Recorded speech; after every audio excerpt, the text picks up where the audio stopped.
वचन था, वचन परमेश्वर था, वचन परमेश्वर के साथ था। परमेश्वर ने आकाश और पृथ्वी की सृष्टि की।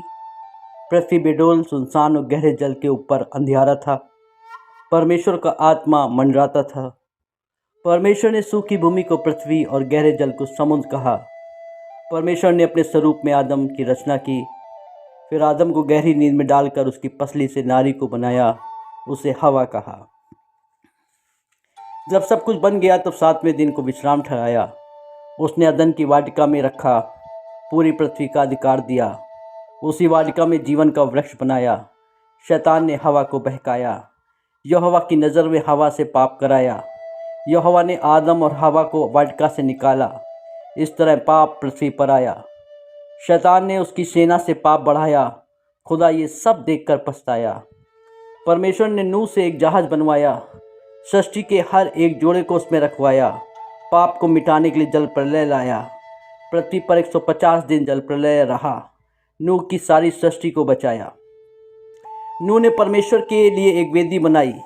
परमेश्वर ने नूह के वंश में एक व्यक्ति को चुना जिसे अब्राहम का नाम दिया। अब्राहम परमेश्वर की नज़र में खरा निकला। उसके पुत्र इसहाक से याकूब और यसाव, और याकूब के 12 पुत्रों से 12 गोत्रों की आधारशिला रखी। याकूब को इज़राइल का नाम दिया। उसके एक पुत्र को मिस्र का प्रधान सेवक बनाकर याकूब के 12 गोत्रों को बचाया। यूसुफ के मरने के बाद मिस्र ने इज़राइल को गुलाम बनाया और मूसा के द्वारा परमेश्वर ने उन्हें गुलामी से आज़ाद कराया। खुदा ने मूसा को अपने पास सिनाई पर्वत पर बुलाकर 10 हुक्म दिए। इज़राइल को एक व्यवस्था दी। मूसा द्वारा फसह का पर्व बनाया गया जिसे गुलामी से मुक्त का संदेश दिया। समय अबाध गति से चलता गया। परमेश्वर ने शमूएल नबी के माध्यम से बात करता था। उस समय पृथ्वी पर राजा अपनी प्रजा की देखभाल करते थे। इज़राइल भी राजा चाहते थे। शाऊल इज़राइलियों की मांग पर राजा बनाया गया, पर परमेश्वर ने उसके बाद दाऊद को राजा बनाया। दाऊद के बेटे सुलेमान ने 1950 ईसा पूर्व में यरूशलेम में मंदिर बनवाया। बात गति से चलता रहा। परमेश्वर ने 4 बड़े और 12 छोटे नबियों के द्वारा अपनी बातों को पहुंचाया और अपने पुत्र को एक कुंवारी से जन्म लेकर पापियों को उद्धार करने को आया। मंदिर के व्यवस्थापकों ने उसके शिष्यों को लालच देकर के उसे पकड़वाया, मरवाया और सलीब पर टांग दिया, जहां वो मरा और 30 दिन जीवित हुआ। 40 दिन बाद गुरुवार के दिन स्वर्ग पर चढ़ गया। उसके शिष्य परमेश्वर के पुत्र के सत्य मार्ग और जीवन की गवाही देने के लिए अपने गुरु की तरह शहीद हो गए। इम्तिहान के अंतर्गत मसीह के 12 शिष्यों की शहादत में अगली सीरीज में सेंट नथानिएल की शहादत को प्रस्तुत कर रहे हैं। सेंट नथानिएल या बर्तुलमय। बर्तुलमय को बार्थोलोमियो ग्रीक शब्द बार्थोलोमायोस नाम इम्पीरियल अरामी से लिया गया है। बार्टोलमे का आर्टोलमाई का पुत्र या फर्रो का पुत्र कहलाता है। इन्हें नथानिएल का नाम से भी जाना जाता है, जिसका अर्थ होता है ईश्वर का वरदान। नथानिएल या बर्तुलमय गलील के काना नगर का निवासी था, जिसे मुकद्दस यूहन्ना की इंजील उसके 21वें अध्याय की 2री आयत में देख सकते हैं। उसके मित्र फिलिप्पुस ने उसका परिचय यीशु मसीह से कराया, जिसे मुकद्दस यूहन्ना की इंजील उसके पहले अध्याय की 45 से 46 आयत में मिलता है। फिलिप और नथानिएल 2 भिन्न व्यक्तित्व वाले मित्र थे। फिलिप व्यवहारिक व्यक्ति था, जबकि नथानिएल कल्पनाओं में खोया रहने वाला बहुत ही शांत, विचारशील एवं अव्यवहारिक व्यक्ति था। नथानिएल जन्म से ही यहूदी था। मसीह यीशु के शिष्यों की सूची में इसका 6ठे नंबर पर नाम आता है। फिलिप ने नथानिएल से कहा था, जिसके विषय में व्यवस्था, भजन और भविष्यवक्ताओं ने लिखा है, वो हमें मिल गया है, अर्थात यूसुफ का पुत्र नासरत का यीशु। इस पर नथानिएल ने कहा था, भला नासरत से कोई उत्तम वस्तु निकल सकती है? मुकद्दस यूहन्ना के सुसमाचार में पहले अध्याय की 45 से 50 आयतों में नथानिएल की वार्ता यीशु और फिलिप्पुस के रूप में देख सकते हैं। जब यीशु ने नथानिएल को अपनी ओर आते देखकर उसके विषय में कहा, देखो, वास्तव में एक इज़राइली है जिसमें कोई कपट नहीं है। नथानिएल ने यीशु से कहा, तू मुझे कैसे जानता है? यीशु ने उत्तर देते हुए कहा, इससे पहले तुझे फिलिप्पुस ने तुझे बुलाया, जब तू अंजीर के पेड़ के नीचे था, मैंने तुझे देखा। नथानिएल ने उसे उत्तर दिया, हे रब्बी, तू परमेश्वर का पुत्र है, तू इज़राइल का राजा है।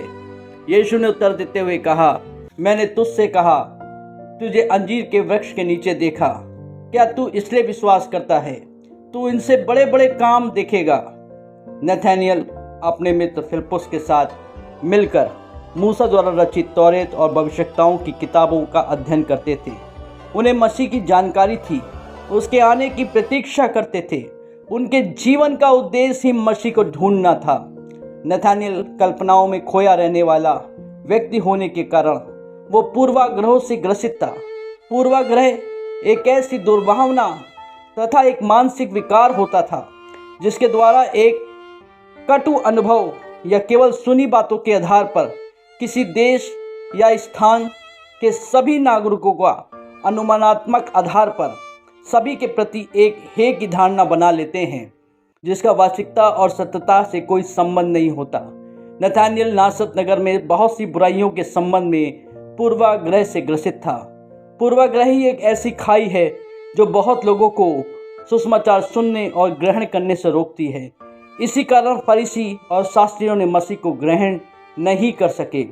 पूर्वाग्रह के कारण वे इसी भ्रम में रहे कि नासरत के बड़े यूसुफ का बेटा मसीह नहीं हो सकता, जिसकी शिक्षा उनके समान ना हुई हो, जिनका जन्म राजमहल में ना हुआ होकर एक गौशाले में हुआ हो, जिसके पास सर रखने की जगह ना हो, जो भूखा प्यासा होकर सड़कों में घूमे, जो कंगालों, बीमारों, कोड़ियों, दुष्ट आत्माओं ग्रसित लोगों से घिरा हुआ हो, जो पापों से ग्रसित पापियों से संगति रखता हो। पूर्वाग्रह के कारण उनकी आंखें अंधी कर दी गईं, उनकी मति मारी गई। उनके दिव्य शक्तियों के प्रमाणों को देखकर भी वह ना देख सके। वे इतने करीब होकर भी उद्धार से वंचित रहे। यीशु के अनुसार नथानियल सचमुच इज़राइली था, उसमें रत्ती भर कपट नहीं था। यीशु ने अपने उपदेशों से दिखावटी धार्मिकता को धिक्कारा और हृदय की भक्ति एक पवित्रता पर जोर दिया। उसने हृदय की मलिनता और दिखावटी धार्मिकता को कपटी के नाम से पुकारा। हे कपटी शास्त्री और फरीसियों, तुम पर हाय, तुम चूना फ्री कब्रों के समान हो, ऊपर से सुंदर और अंदर से मुर्दों की हड्डियों और सब प्रकार की मलिनता से भरे हो। ऊपर से मनुष्यों को धर्मी दिखाई देते हो और अंदर से कपट और अधर्म से भरे हुए हो, जो कि मुकद्दस मत्ती की इंजील उसके 23वें अध्याय से 25वीं आयत से 28 आयत में देखने को मिलता है।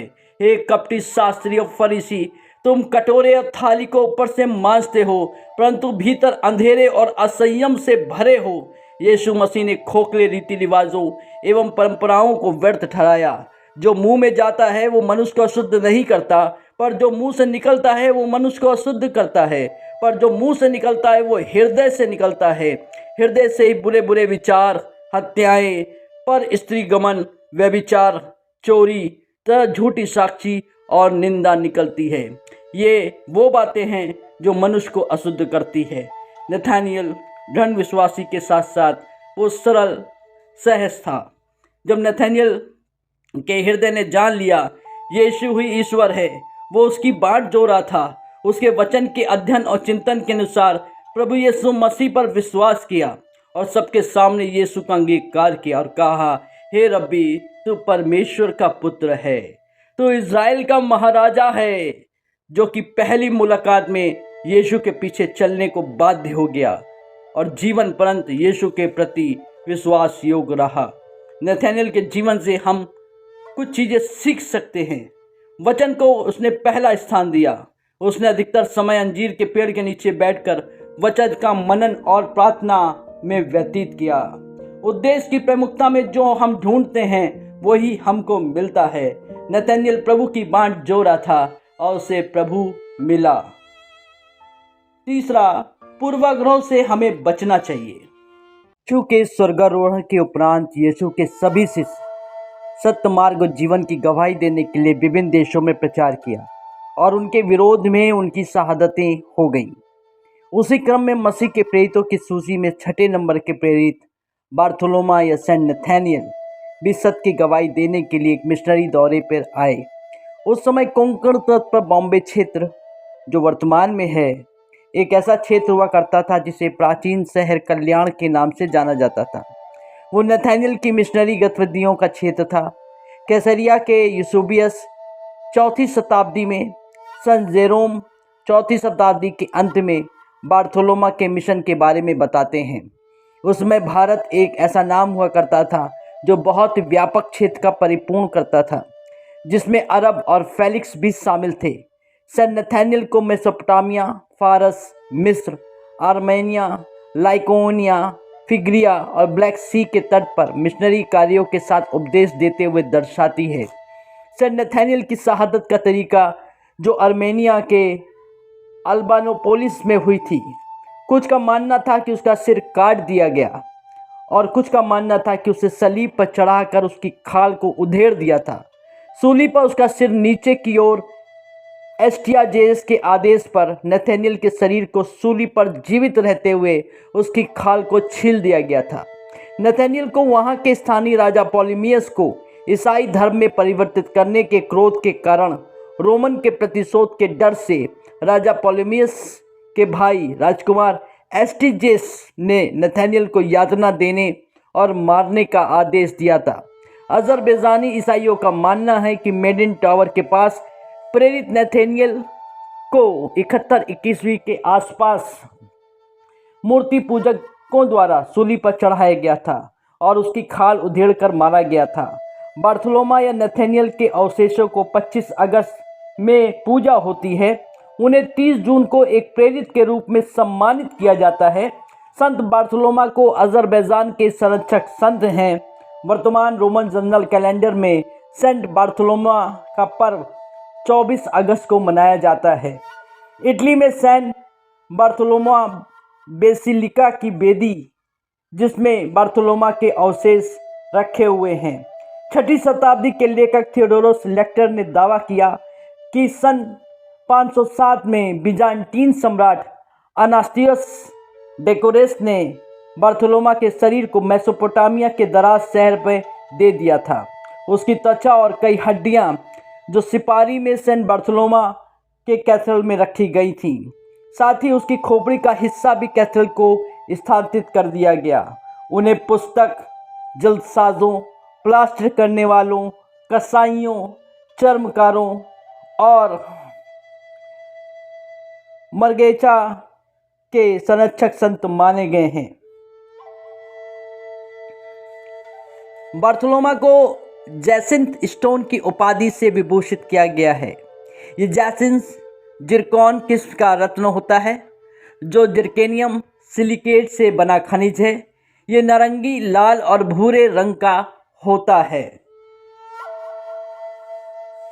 इस वीडियो के देखे और सुने जाने पर आप सभी को तहे दिल से शुक्रिया अदा करते हैं और खुदा से आप सबको बेहतरी के लिए प्रार्थना करते हैं।